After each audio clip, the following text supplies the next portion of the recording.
Welcome to Tennis Spin, where we put our spin on your tennis.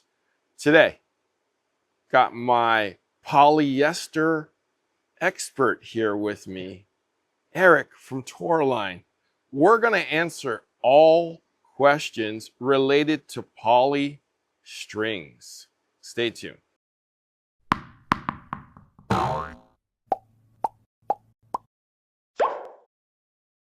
All right, Eric, welcome. Welcome. Thanks for visiting us. Oh, thank you. Thank you. We are in sunny SoCal under our palm tree. And hot today. Exactly. It's a little warm, but it's beautiful, beautiful blue skies. Now, I wanted to do this interview with you because nobody has studied polyester, polymers, strings, colors, shapes, gauges, stiffnesses. I mean, I can go on forever, but I feel like Eric is the expert in all things. I'm just going to say poly strings for now, but we're going to deviate from strings because, you know, back in the day when I was growing up, it was gut, nylon, what they call as multi, and then suddenly poly came along. When you were growing up, what string did you use? So when I started playing tennis when I was 5. Okay. I used like synthetic gut, like Prince synthetic gut, like Duraflex.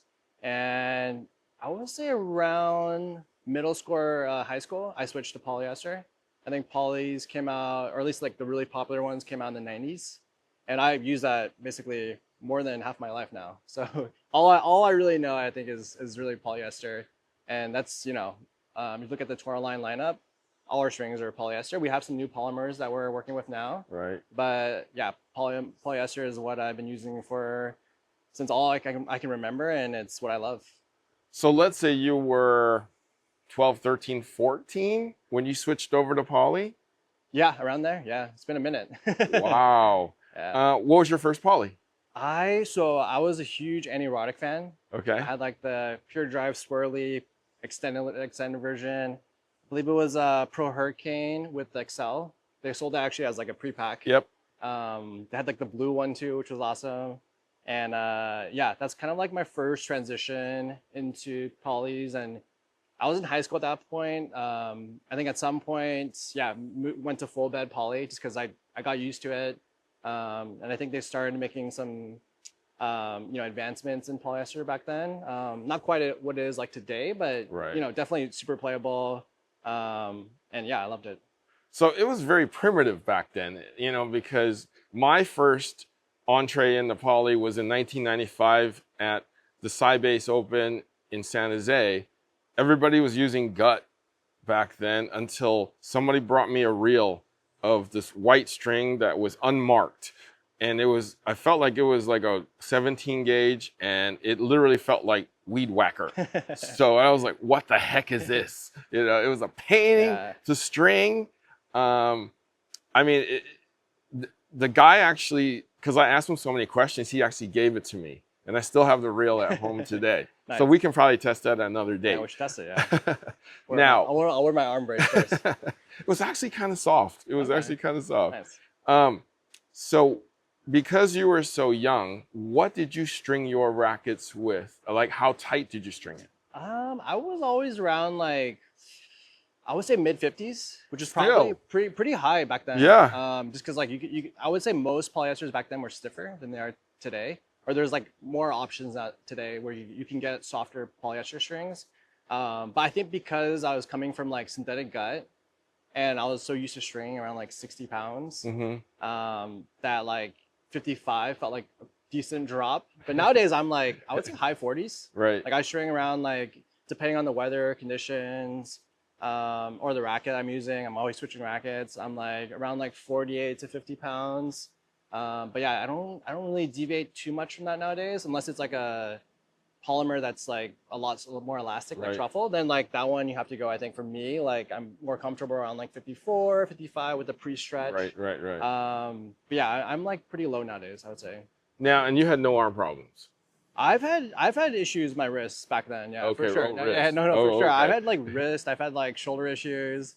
And partially the reason why I wanted to like create my own string was to like, basically solve for that, right? And I think why when people look at Toroline, they're like, why don't they have like really thick gauges, or really like stiffer, I think setups. Like we just like that's not something I would personally use. And I want to keep the player, our customers on the court as long as possible. So I just don't have a huge desire to create something that like I personally wouldn't use. Right. So that's why you don't see like any like 130, 135 gauge strings, is because for me it's just like the playability drop off is quite a bit when you go thicker. And also I think the comfort is quite a bit. There's quite a bit drop off too when you go thicker. But I think people do like polyester because of the durability as well. So Got it. we are exploring thicker gauges, but like I said, like we look at the stiffness quite a bit. And I was showing you Tennis Warehouse University, where they have all the objective data on like spin potential, stiffness. They're looking at like pounds per inch, and I think that's like really good like objective data to look at when you're selecting a string, especially if you have like wrist issues, shoulder issues, and you are looking for something softer. Like you can find all that data and it's free. It's like you just go on Tennis Warehouse University, and they have hundreds of strings on there. There's Toroline strings on there. Other brands are there. And we're trying to get them to test more of our models as well. We have, obviously our best sellers are on there right now, but we do have quite a few models. So it's definitely in queue for them to test. Yeah, and that's impartial. It's just data driven, same test for every string. And my opinion doesn't matter in there. All right. Yeah, like I like they take it literally from like the racks. Yeah. Like you can't just like cherry pick, like send them a sample. Like you don't know when they're gonna like post it, but they have like a room. From what I heard is like they have a room at SLO in their headquarters, and like only one person has the key to it, and he's the professor, and he's testing all the string with his like instrumental, through his instrumental lab test instruments. So it's all objective data. There's nothing subjective about it. But yeah, really good data there. So you should definitely check it out. And they're looking at, like I said, spin potential, which is looking at string to string friction, right? So snapback, and it also looks at ball to string friction to get like a spin potential score. So it's for me, it's actually really interesting data, and I learn a lot just from looking at the database. Right. Like going back to the core of what a poly is, it's just a bunch of poly is plastic, right? Effectively, it's engineered different than like your everyday plastic things like like water bottles and stuff like that. Yeah, but primarily it's like polyester. So it could be anywhere from like, I don't know, 80 to like 90 something percent polyester. But then nowadays, like there's other additives, there's other polymers that you can blend into the mix to get like really unique characteristics.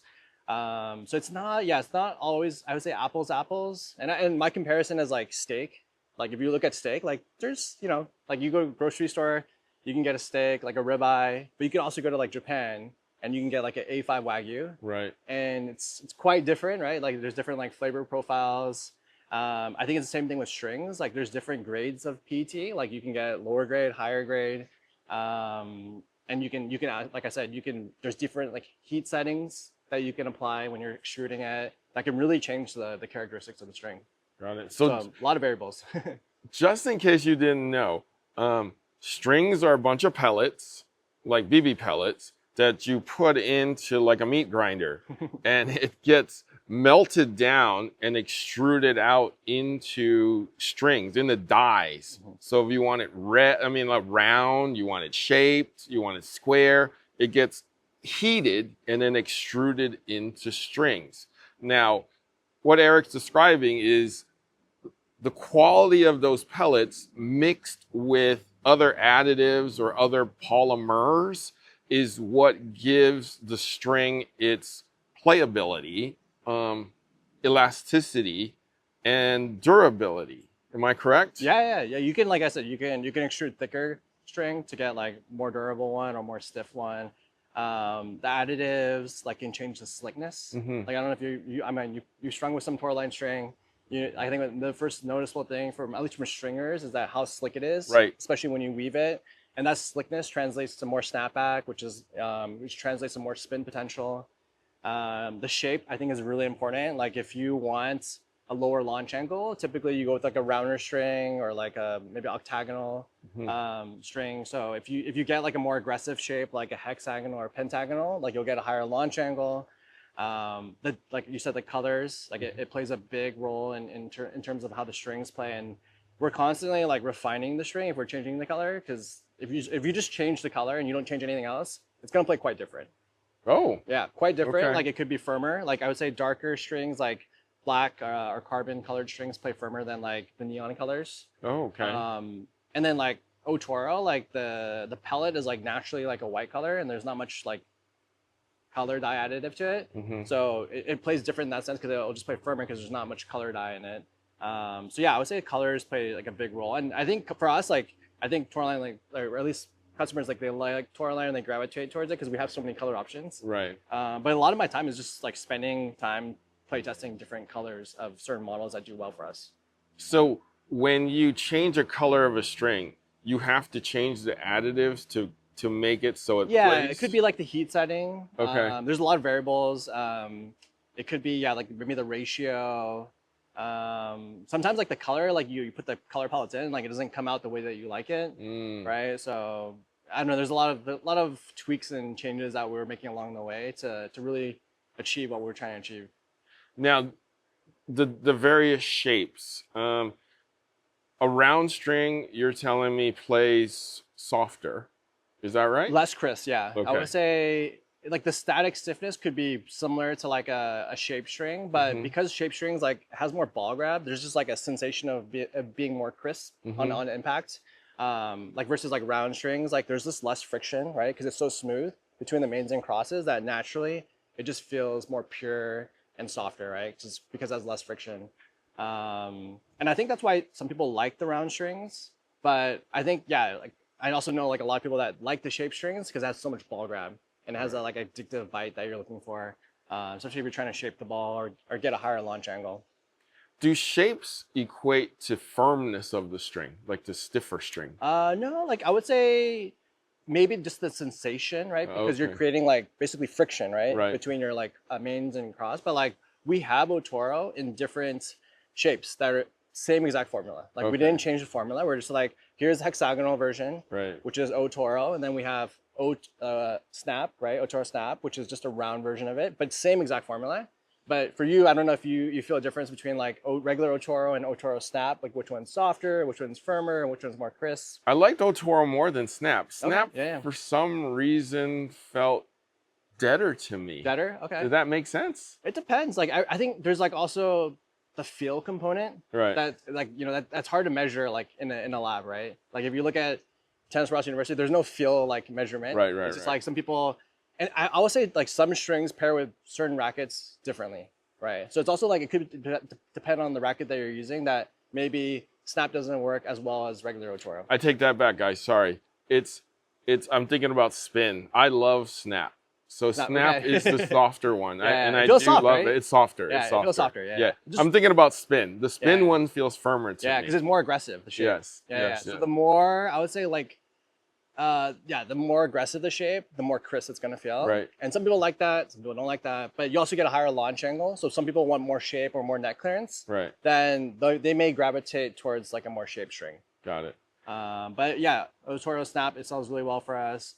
It's got the more traditional round shape. Yep. It's great for like popping serves. Yep. Like you just like, I noticed with like shape strings, like while great on the kick serve, because you're gonna get more, you know, I would say kick on your serve. On the flat serves, I really like round strings. I just feel like it just like you can slap the ball and it just penetrates the court a lot faster. Yeah, no, my favorite strings from you are Tor, Snap with the truffle. Okay. And then Snap TF. Yeah, Snap TF. Yeah, it's just a firmer version of Snap. Okay. So we kind of, when we looked at how we built our strings, which is, it's gotten a little crazy at this point, but we looked at golf, right? If you look at golf and you look at like shafts for the clubs, right? You have like a regular shaft, and then you have a stiff shaft, right? And then you also have like, you know, like softer flexes, like you have ladies flexes. We kind of want to take that like same concept to strings, right? So you have like regular Otoro, and then you have like the Tour version, which is like the stiffer version of Otoro, just same formula, just slightly stiffer.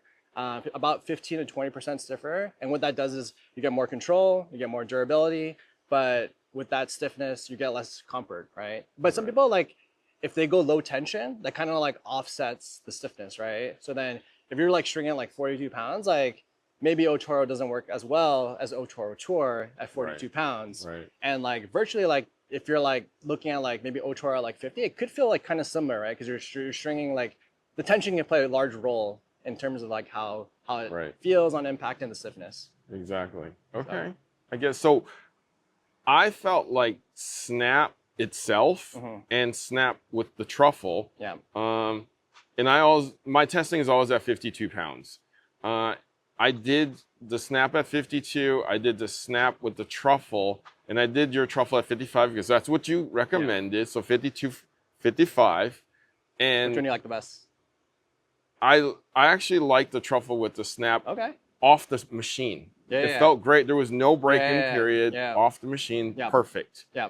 The Snap TF felt the same, and the Snap felt kind of the same. It's just close, wasn't as comfortable off the machine, but still no break-in time though. Yeah. They're both like we try to keep the strings relatively comfortable.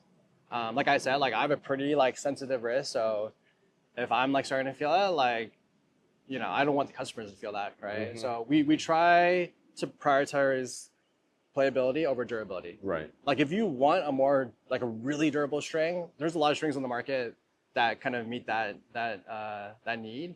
So like I think you can explore outside of Toroline if you're looking just for a really durable string. And you just literally go on Tennis Warehouse University, look at Stiffness, and you can find really stiff strings there, and they can last really long. But that's not what we're trying to achieve here. We're trying to focus on playability over durability. Right. So we're looking for max spin potential while having good comforts, but also like really good playability in terms of like feel and other stuff like that. So I have a coach that I have to I don't want to string for him every day or every 2 days, and we're literally using 15L poly on him now. Yeah. What tension are you going? 55. Okay, so pretty high. Well, I mean, what I've learned is the thicker the gauge, the faster the tension loss too. Depends on the model, but you could, I would say it depends on the model. But for us, most of our strings are around like 123 or 125. It depends on the shape too. And I was telling you this earlier. Like if you look at a 123 hex, it's closer to like in terms of volume, closer to like a 126 round. So a lot of people ask us like, they're coming from a 125 round string and like, oh, why don't you make that 123 hex 125? I'm like, well, it's gonna play naturally a lot thicker, because of how we're measuring the cross section from side to side versus like point to point. But yeah, kind of like I said, it depends on the model. It's like it could be that some like thicker gauges of like other brands, other models, like just drop tension fast because it's just kind of like the characteristics of the string. Got it. Yeah. Got it. Yeah. So this. But I'll tell you, if I made like a 15 gauge like Otoro, that thing would be like, you would not break that thing. Like I've tried like thicker gauges of Otoro, and it's just not that comfortable. Right. And the playability wasn't quite there, so just like elected not to sell that. And people have been asking for it, but like I said, like I've tried it. Like I don't. You're not sacrificing. I don't like I don't think you're gonna want this. So. But okay, so offline we were talking about. Thank you. Offline we were talking about. You can make a thinner string last longer. How is that possible? It depends. Like if it's like a shape string, like you could put it with like a round string on the cross, right? So you get like less like friction, right? Like I think the pairing like hybrids can extend the life, right? Because if you're putting like two shape strings on the mains and cross, like you're effectively like sawing into each other, right? You have like both edges kind of like rubbing against each other.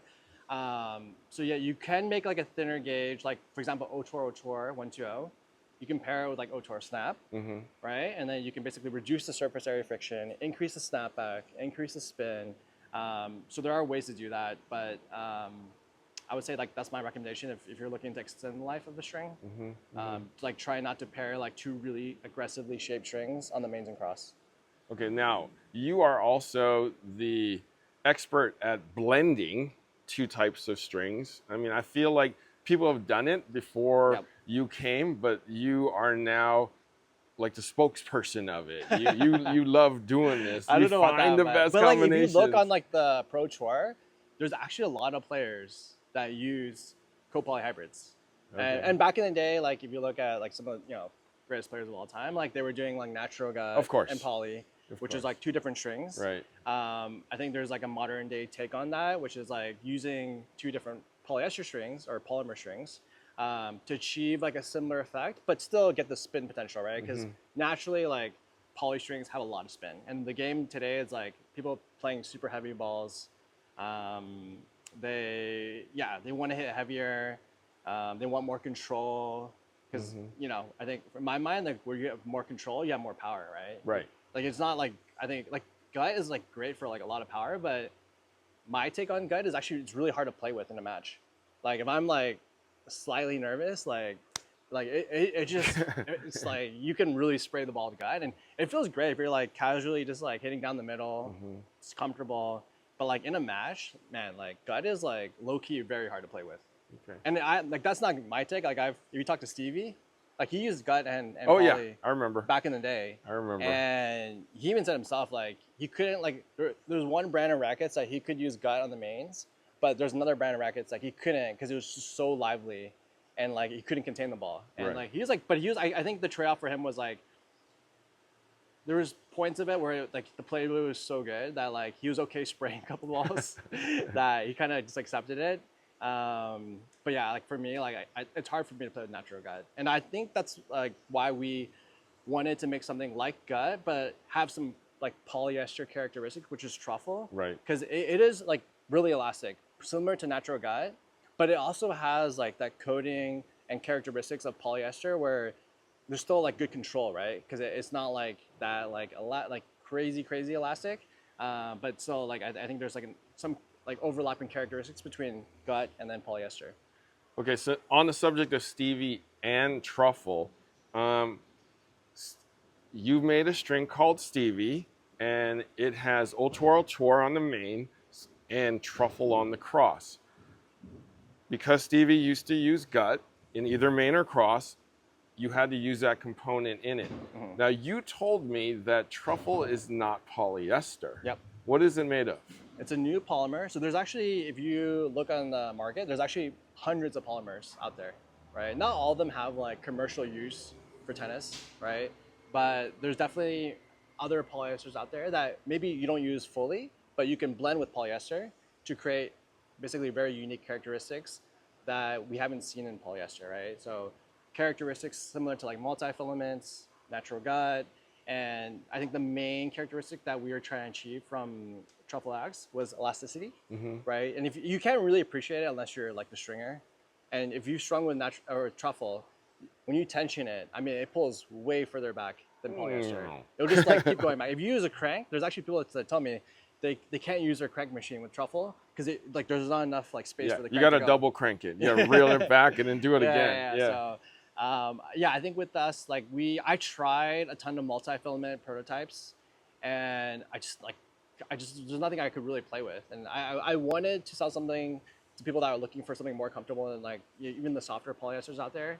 But I every time I play with a multi-filament, like if you have a faster swing speed, like the casing on multis, it breaks so fast. Right. Like if you have anything faster than like I would say like maybe like a 4.5, 5.0 swing speed, like it will break like within like probably like 10, 15 minutes.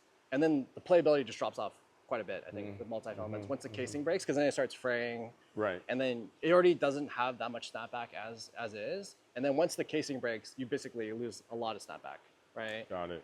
So we wanted something that's closer to polyester, but had elasticity similar to like natural gut. So on that Stevie, like my coaches actually love that string, but they don't love it the first hour and a half to 2 hours. They said, I got to break this in. I got to break this in. I think it's a Otoro, right? So what you could do is you could, because that blend, the CB blend is like actually like, if you look at the strings that we're using for the mains and cross, it's like the complete opposite spectrum. Like you have our stiffest string, and then you have our softest string, right? So I would say like, if you want something that's like, feels more broken in from the start, you can use like Otoro Snap on the mains, right? And then you can use, which is a lot softer than Otoro 1, 2, 3, and then keep truffle obviously on the cross. So you don't have to use a Stevie blend. It's just like, that's what he uses because he wants something that's very like control oriented. Because I mean, Like if you've seen his kick serve or his slice, he's putting a lot of like RPMs on the ball. Right. So that's kind of like what works for his game. But yeah, I would say like you don't have to like use that like exact like setup because it's very like different ends of the spectrum. You have our stiffest and your softest. So maybe go with like something more in the middle, like Otoro or Otoro Snap, and then obviously keep truffle, and it'll feel a lot better out the gate. See, that's the one I proposed. Yeah. Snap and we have truffle. We have string bar too, where you can literally pick your mains and your cross, and you'll get your name on the packaging. It's something that is a lot of work for us because we have to hand select every package as it comes in, right? We have to put everyone's name on every single set.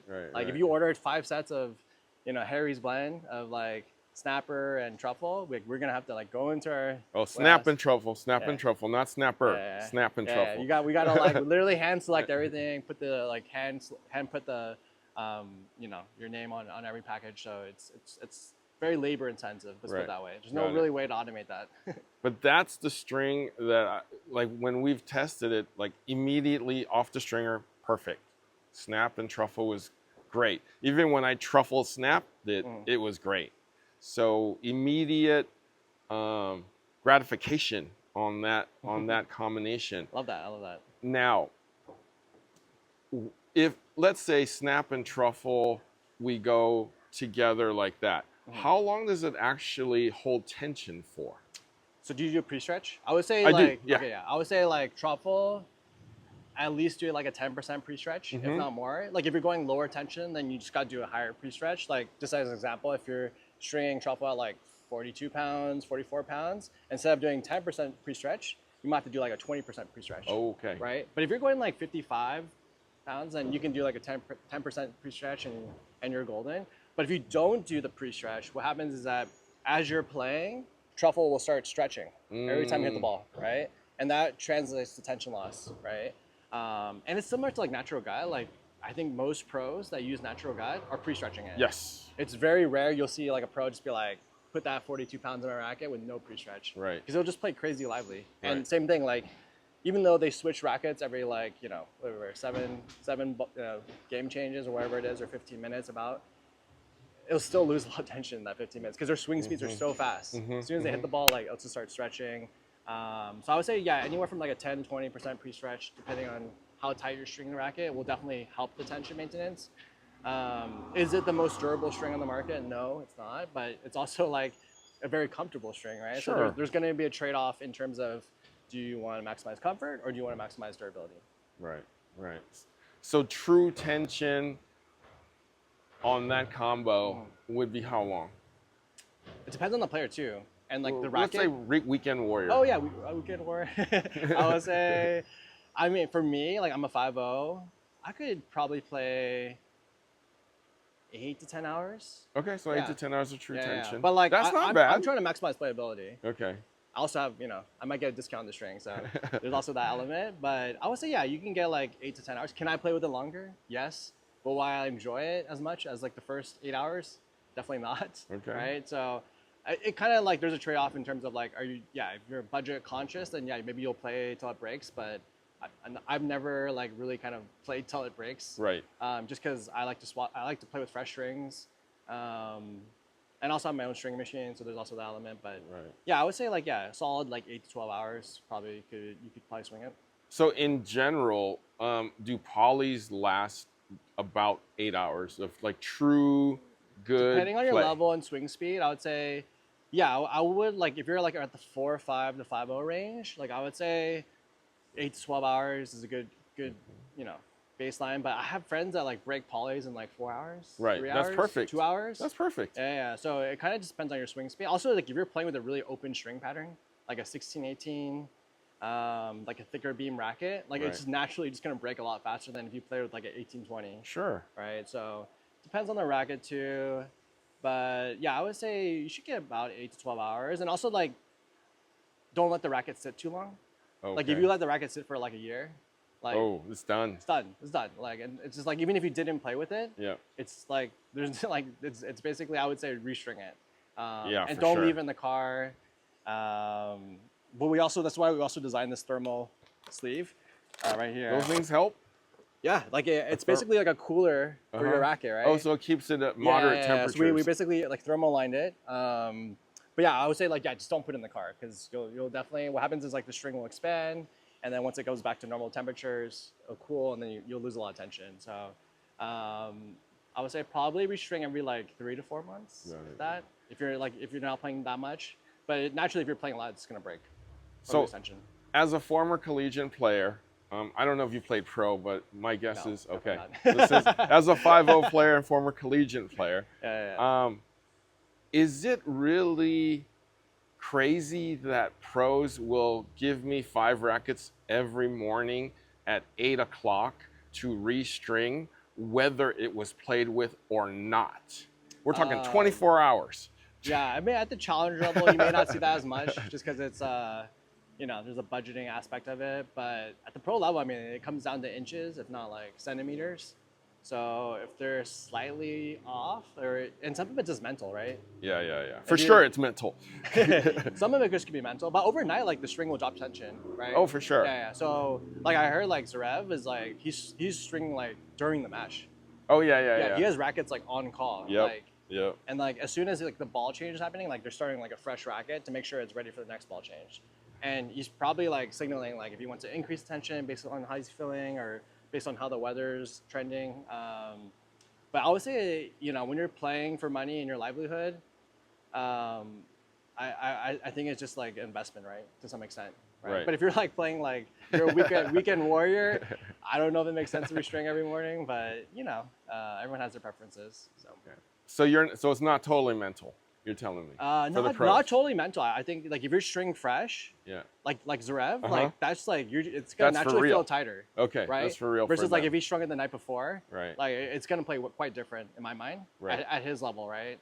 And he's also stringing like natural gun, like a poly, really low tension. Right. So if you're doing like low tension, like that might impact I think the playability more than if someone's like stringing like me, like closer to 50 pounds, right? Like I might not feel that as much as someone that's going like gun and poly at 42 pounds. Got it. Right. So kind of depends on the player, but if you're playing for a Grand Slam, I think it's worth the investment. Like if I was a pro player, if you're asking me, like would I restring every like 5 rackets every morning? Like I'd probably be that person too. Right. So. No, I got it.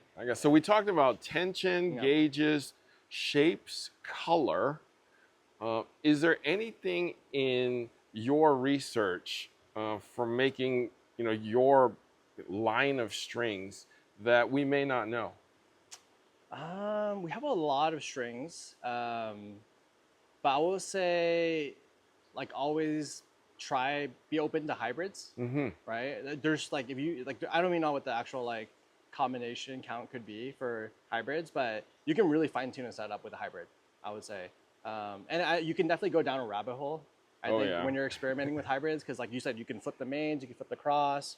You can go softer on the mains or like a stiffer string on the mains.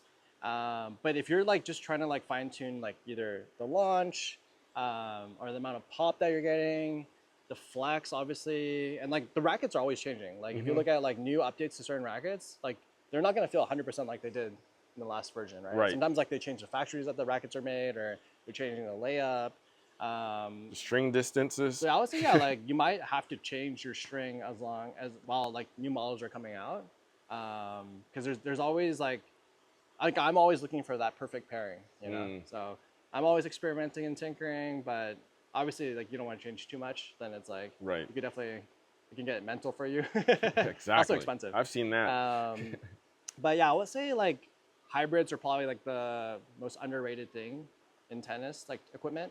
I would say like rackets, like they're not like drastically different model over model, right? But I would say like you can definitely get crazy with hybrids, and you can really change the flex, the playability, even the durability, the feel from just a simple like hybrid change. Got it. And we actually sell like a lot of hybrids. I would say like out of all the brands, like we're very hybrid focused. And we like push heavily towards that. So, if you have any questions on it, like feel free to, we have a chat box on our site, which I think a lot of other big brands don't have. Like you can talk to like, reps real time and figure out like kind of what setup works for you. So yeah, I would say, yeah, definitely hybrids are like the most underrated thing in tennis equipment. So you have pre-made hybrids already, plus you have your um, string bar where you can pick whatever you want Yep. to put in. What's the best advice that you could tell people when they pick their own or pick a pre-made one? Yeah, usually when they reached out to our chat box, like we'll ask them what racket and what string they previously used. Mm-hmm. So if you gravitate towards like rounder strings because you like a lower launch angle, you like maybe more pop on the serve or more court Mm-hmm. penetration, Mm-hmm. maybe narrow down to like our round models as like a first step, right? So if you're using I don't know something around, and maybe stick with a round one. But then if you're like, hey, I use a round string, but I'm looking for a higher launch angle, then maybe try some of our shape strings, right? And how I think about it is if it's stiffer, it has a lower launch, or if it's more shaped, it has a higher launch, right? Got it. So you can really like fine tune your launch. And like you can also go shaped on the mains, but you're like, oh man, it's like a little bit, let's say you did a full bit of shape string, and you can keep the shape string on the mains, but then you're like, I want a touch lower launch, then just put a round string on the cross, right? So yeah, you can really fine tune it just depending on like what kind of launch angle you're comfortable with, and like I said, like obviously the power level and feel. You just kind of use the string to like really understand it. Got it. Now, final question. The number one question that I always get is, what is the softest, most playable string on the market? You could just tell it to me from your For us, line. yeah, we I mean truffle is our softest by far. Like if Okay. you look at the static stiffness, it's actually lower than natural guide, but the dynamic stiffness is not quite as low as natural guide. So like on impact, Mm-hmm. right? Gut has that like very unique characteristic of it being like really soft on impact. But ours is like very close to like some of the top multi-filaments on impact. So I would say yeah, truffle. It's also our most technical string, right? Because it's Yep. not polyester, it's polymer. From a stringer's perspective, like you have to be pretty careful when you're stringing it. You got to pre-stretch it, which if you ask the average consumer what if they know what pre-stretch is, like a lot of them they just don't know what that is. But the stringers will know it, right? Yep. So, and they sometimes either they love it or hate it because it takes them more time. Exactly. So there's also that element of it. But I would say yeah, our most playable string, I would say Otoro is. Okay. Yeah, it's one of our most popular ones. Otoro and Otoro Chor, like those have been like a staple for us. But A5, which we launched recently, has also become like one of our top models. So Right. we're going to do some shape variations of A5 that I think a lot of players will like and gravitate towards. But we're always like experimenting with different polymers outside of polyester, or maybe using those polymers to blend with polyester to create more unique characteristics. So yeah, really trying to push the boundaries of what you can put in a tennis racket. Okay, so I got one more question then. So polyester we know as they can use for clothing, whatever, it's like A lot of commercial uses. exactly Yeah. universal usages. What is polymer then? So polyester is a type of polymer, Oh, okay. right? So there's just like there's hundreds of polymers out there. Like I said, not all of them can be used for tennis, right? Because tennis, like unidimensional. There's obviously feel, which is subjective, but like some of them are not slick enough. Right. Some are slicker than others. So it's essentially a type of plastic or a type of something. Exactly. Yeah, okay. yeah. So there's a lot of polymers out there. It just happens to be that polyester is the most commonly used polymer. Right. Right? So naturally, like a lot of brands use it. But for us to really differentiate ourselves is that we have to use stuff outside of polyester because I think that in terms of like characteristics, like it's a little bit limited in terms of like how much you can manipulate it. Right. But once you go outside of polyester, I mean, like you can really manipulate the string in a different way. So Got it. yeah. Explained. See? All right, guys, if you have any questions, please reach out to Eric. Happy to help. Yeah, where can they find you? Yeah, Toroline.com. We're on also some of the largest distributors like Tennis Warehouse Europe, Tennis Only, Hollowbird Sports, Tennis Express, Midwest Sports. So yeah, you can get Toroline in most places nowadays. We sell internationally, and yeah, you can DM us, send us a message on our chat box or hi@toroline.com. Yep. Not only is he the founder and the chief, he's very attentive. You have any questions, he will make it a point to answer you. So, guys, if you haven't tried a Toroline yet, definitely give him a shot. probably want to start with my snap and truffle blend. Snap that truffle, you can call it. It's a good one. It's a good one. Okay. But Eric, thank you so much. Yeah, thank you. Appreciate your time. Awesome. Guys, thank you for watching Tennis Spin, where we put our spin on your tennis.